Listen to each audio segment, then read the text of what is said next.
When you stroll down this South Florida beach, you may be struck by the manicured palms or the gentle waves, sailboats on the horizon,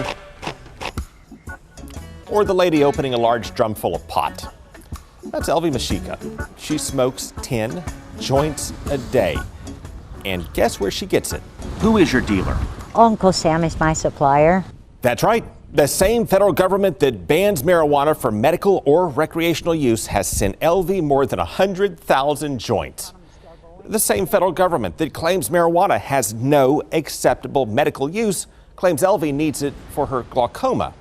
The same federal government that arrests people for possessing pot sends Elvie and others lifetime supplies at taxpayers' expense. What more can you say? The epitome of hypocrisy and stupidity. And she's not alone. Just down the road, we met Irvin Rosenfeld in Fort Lauderdale. Again, the same federal government that bans pot and claims it has no acceptable medical use has sent him marijuana for his bone tumor condition since 1982. That's going all the way back to Ronald Reagan here and his campaign against pot while his administration gave out free pot. Marijuana, pot, grass, whatever you want to call it, is probably the most dangerous drug in the United States. Oh, what?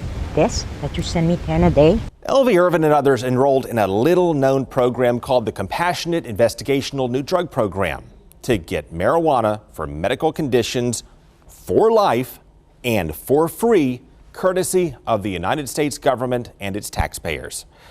President George H.W. Bush cut off enrollment to anyone else starting in 1992 as the feds continued to fight a war against marijuana while at the same time growing it on this heavily secured farm in Mississippi. Says you use marijuana and cigarettes 10 times daily. Which now brings us to the debate playing out in Congress and the race for president. This week I hear him literally say that I don't think we should legalize marijuana. I thought you might have been high when you said it. Yeah, while states like Florida allow marijuana for medical use and other states allow it for recreational use, the feds don't allow it for either. Except, of course, the list of people it grows it for at taxpayer expense.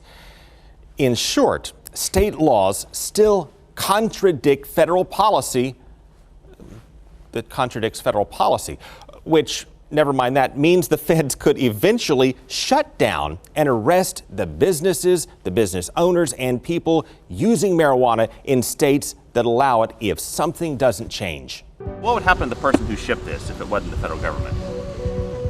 Let me put it this way, I won't even ship it to myself and it's mine.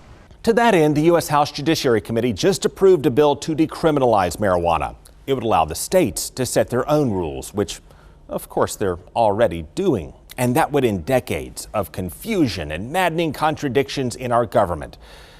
But we don't know if the full Congress and president yet will go along with this because we don't know if they even know what's going on. And that may be one of the biggest problems with the government on drugs.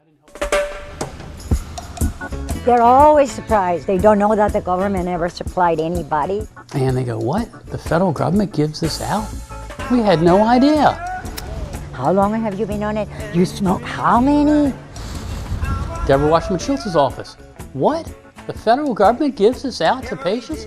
We had no idea.